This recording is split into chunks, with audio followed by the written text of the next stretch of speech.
तो पुण्यात्माओं, परमात्मा ने उनको सबको ये ज्ञान दिया, समझाने की चेष्टा की। तो तब तो वो सभी कह रहे हैं कि हे प्रभु हमें बचा लो, हमसे भूल बन गई।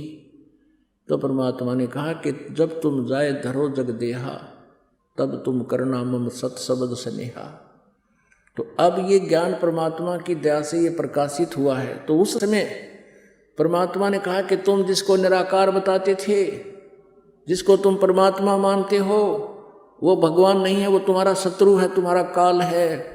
और उसने अपने तीनों पुत्रों से, रजगुण ब्रह्मा जी उसका पुत्र है, तमगुण शिव जी उसका पुत्र है, सतगुण विष्णु उसका पुत्र है, इन तीनों पुत्रों से तुम्हारे को जन्म मृत्यु और संहार के इस झंझट में बाई फोर्स रखवा रखे है।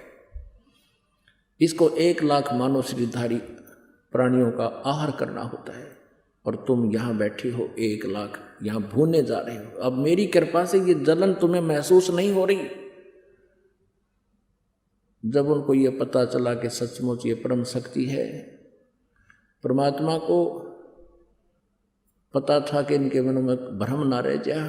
परमेश्वर ने कहा कि देखो वो आ रहा है तुम्हारा ये भगवान, जो गीता जी अध्याय नंबर 7 के श्लोक नंबर 24 और 25 में कहता है कि मैं कभी किसी के समक्ष नहीं होता, ये मेरा अविनाशी घटिया अनुत्तम नियम है। मैं कभी अपने वास्तविक रूप में किसी के सामने नहीं आता, और ये मूर्ख जन समुदाय मुझे व्यक्ति रूप में आया मानते हैं, मुझे कृष्ण मान रहे हैं। I am not Krishna. Krishna ji तो ये शब्द नहीं कह सकता कि मैं व्यक्ति रूप में नहीं हूं, तो सामने व्यक्ति रूप में खड़े थे। वो काल कहता है, यो गीता ज्ञानदाता कहता मैं अपनी योग माया से छुपा रहता हूँ कि सबके समक्ष नहीं होता, और ये मूर्ख जन समुदाय मुझे ये मनुष्य मान रहे हैं, कृष्ण मान रहे हैं। तो वो ऐसे छुपा रहता है। अव्यक्त किसे कहते हैं? जैसे सूर्य के सामने बादल छा जाएं, सूर्य विद्यमान है लेकिन हमें दृष्टिगोचर नहीं हो रहा, वो अव्यक्त है, हमसे अव्यक्त है, प्रोक्ष है। ऐसे ही ये काल कहता है मैं अपनी योग माया से छुपा रहता हूं। अब परमात्मा के सामने उसकी योग माया हट गई, वो कति नग्न हो गया सामने। तब परमात्मा ने कहा कि देखो वो है तुम्हारा भगवान। यहाँ उनका ओछा माथा, इतना माथा उसका बिल्कुल, और विकराल सा चेहरा है, और काला माथा उसका। कहने लगा वो आने लग रहा है, लंबे लंबे दांत उसके। ये है तुम्हारा भगवान, ये ज्योत निरंजन, जिसको तुम ब्रह्म ब्रह्म कह करके या महिमा गाते थे। अब देखा सबने, सबकी गिगी बंद की। तो परमात्मा ने कहा कि उठो, ऐसे हाथ किया कि जाओ तुम यहाँ से। अब वहां से वो उड़ गए सारे आकाश में, और चले गए कहाँ? धर्मराज के दरबार में। यहाँ न्यायाधीश बना रखा है इस काल ने अपना एक, कि जैसे कर्म करेगा वैसा फल मिलेगा। वो कर्म तो अभी अलग भोगने पड़ेंगे उनको। अपने आत्माओं, अब उस काल ने, ज्योत निरंजन ने देखा कि ये जोग जीत कैसे आ गया यहाँ पर। क्योंकि सतलोक में जब इस काल ने दुर्गा के साथ दुर्व्यवहार किया था, और दुर्गा इस पर आसक्त हुई थी, और हम सभी भी इस काल पर आसक्त हुए थे, जिस कारण से परमात्मा ने अपने हृदय से उतार दिया था। और इसने मांगा था हमारे को, परमात्मा ने हमारी इच्छा से, हमने स्वयं इसके साथ काल के साथ आने की प्रबल इच्छा व्यक्त की थी। और श्री दुर्गा के शरीर में हम सभी को बीज रूप में फीड कर दिया था, और दुर्गा को एक स्त्री रूप दे दिया था, दुर्गा वाली आत्मा को। तो तब इसने सतलोक में दुर्गा के साथ दुर्व्यवहार करना चाहा था, और दुर्गा को परमेश्वर ने कहा था कि बेटी तेरे को मैंने वचन शक्ति दे दी है, और वचन से जितने भी जीव तू कहेगी उतने ही उत्पन्न हो जाएंगे। वचन से कह देना 1000 नर 1000 मादा, इतना कहते ही सभी उत्पन्न हो जाएंगे। लेकिन इस काल ने दुर्गा जी के साथ दुर्व्यवहार करना चाहा था। इसने अपनी इज्जत रक्षा के लिए, दुर्गा जी ने, माया ने काल के पेट में शरण दी थी। तब परमेश्वर जोग जीत का रूप बनाकर अपने पुत्र का, जो सतलोक में 16 पुत्र हैं उनमें से एक जोग जीत भी है, जोग जीत का रूप बना करके काल के लोक में, पहले ये 21 ब्रह्मांड वहीं पर थे सतलोक में, वहाँ पर आए और दुर्गा को काल के पेट से निकाला, अष्टंगी को,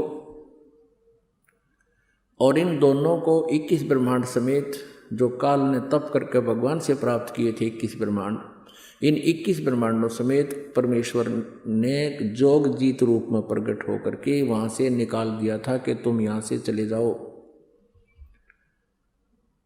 और उस दिन से कहा था कि तूने 1 लाख मानव शरीरधारी प्राणियों के खाने का श्राप लग गया है, आज से तेरा नाम काल होगा।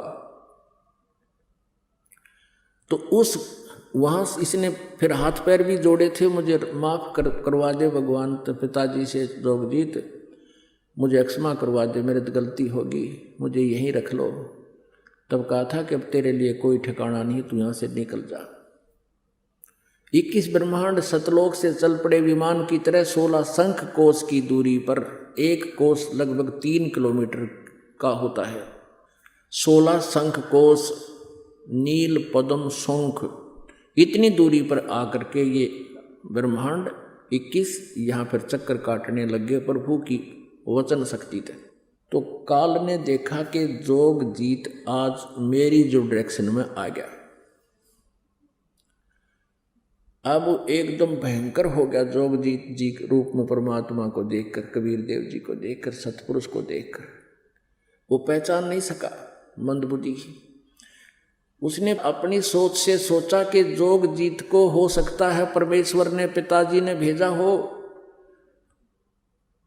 और उधर से उसका दुख भी, प्रतिशोध लेने का भी अंदर प्रेरणा जबरदस्त थी कि इसको आज समारूंगा मैं, आज इसने गढ़ूंगा, कुटूंगा, इसकी देह ही तोड़ूंगा।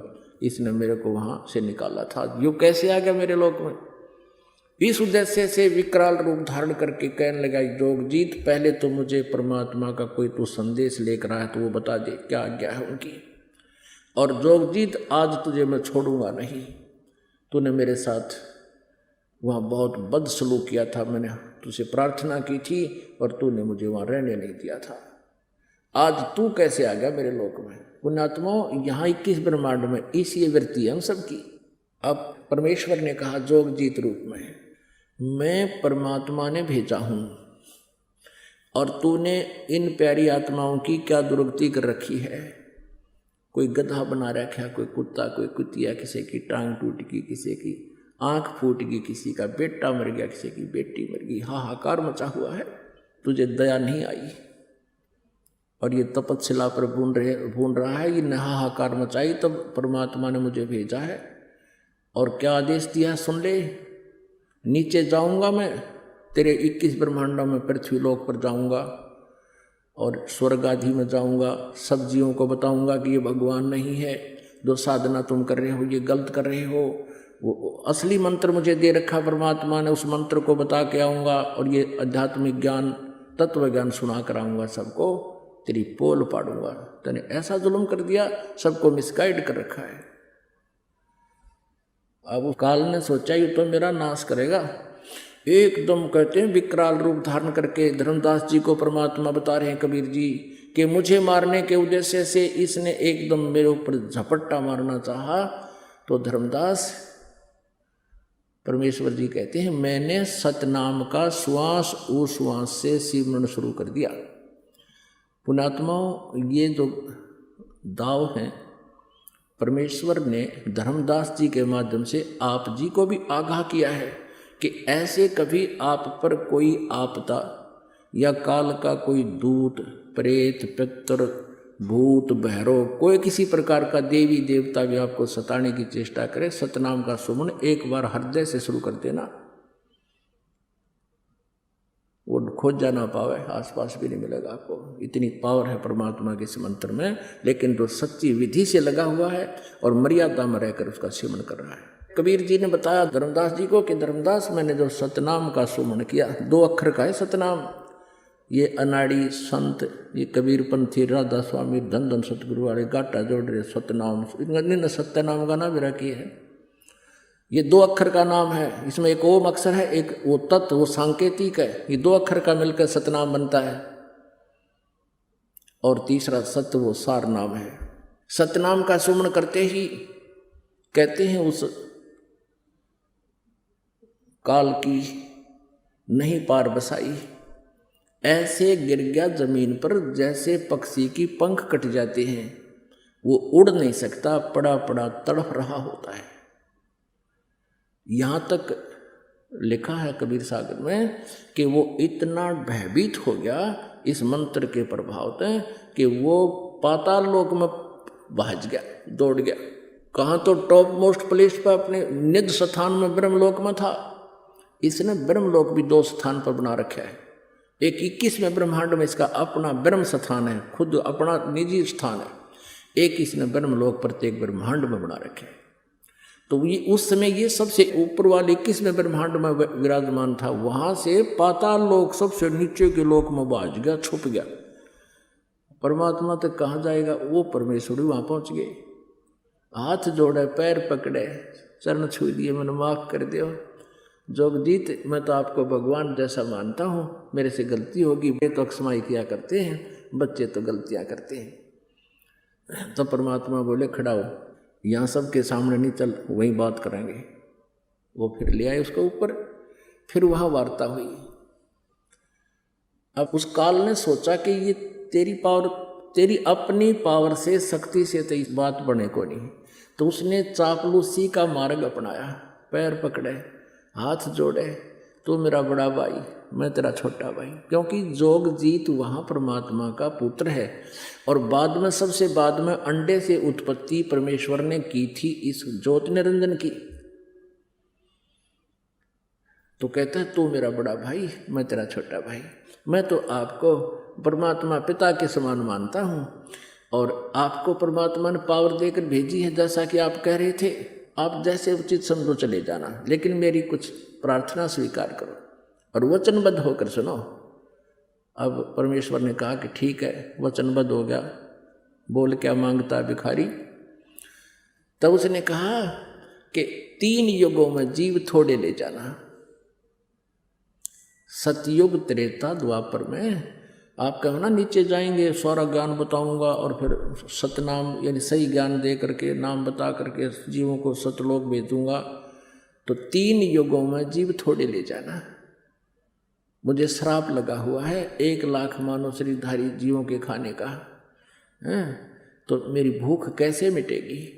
और 4था युग जब कलयुग आवे, तब तब शरण जीव बहु जावे। ऐसा वचन हर मोय दीजे, तब तुम गवन संसार ही कीजिए। मुझे ये वचन दे दो कि 4थे युग में कितने ले जाना। और एक और प्रार्थना है कि जो तुम्हारे ज्ञान को स्वीकार करे वो आपका, और जो हमारे अज्ञान के ऊपर आधारित रहे वो हमारा रहे, वो मेरे ही मुख में आवे, उसको आप ना डिस्टर्ब ना करना। ज्ञान आधार से ले जाना। और जो हंसा तुमरे गुण गावे, ताकि निकट काल नहीं आवे। ऐसे उसने कई प्रार्थनाएं की, और परमात्मा ने जोगजीत रूप में तथा अस्तु कह दिया। जब उसको ये हो गया कि सारी डिमांड मान ली, वचनबद्ध हो गए, मान ली, फिर कहने लगा, फिर अपना वो स्वरूप दिखा दिया। पुण्यात्मा, यहाँ सभी की आदत है, स्वभाव भरा हुआ है, यथा राजा तथा प्रजा। क्योंकि 21 ब्रह्मांड का राजा ही ज्योति निरंजन है, उसी वाला स्वभाव हम सब में है। पहले तो उसने बल प्रयोग करके देखा, जब बल से बात नहीं बनी तो फिर छल प्रयोग करके देखा। अब छल से वो सोच रहा था मैं सफल हो गया। अब जब फिर उसने फिर अपने वही रूप दिखा दिया कि जोगजीत, जब तुम कलयुग में आओगे, कलयुग में लेने आएगा ना, अब तो सतयुग, त्रेता, द्वापर में तुम जीव ले जा नहीं सकते, वचनबद्ध हो गया। कलयुग में जब तुम आओगे, उससे पहले मैं 12 पंथ नकली तैयार कर दूंगा। 12 पंथ करूं मैं साजा, नाम तुम्हारा ले करूं आवाजा। और 12 पंथ नाम जो लेही, वो मेरे ही मुख में आन समोही। अनेक पंथ और मैं चलाऊं, और नाम तुम्हारा ले गुण गाऊं। ये 12 पंथ तो अलग हैं, उससे और भी अलग पंथ न्यारे चला दूंगा, जो कि काल के ही जाल में रखने वाले होंगे। अब इन 12 पंथों में गरीबदास जी महाराज का जो पंथ है वो 12वां पंथ है, कबीर सागर में लिखा है। और उससे पहले वो कबीर पंथी हैं 11, और वो सभी काल के पंथ थे। और 12वां पंथ गरीबदास जी का आया है। उस 12वें पंथ में परमेश्वर कबीर जी ने लिखा कि 12वें पंथ गरीबदास वाले पंथ में हम ही चल आवें, और सब पंथों को मिटाकर एक पंथ चलावें।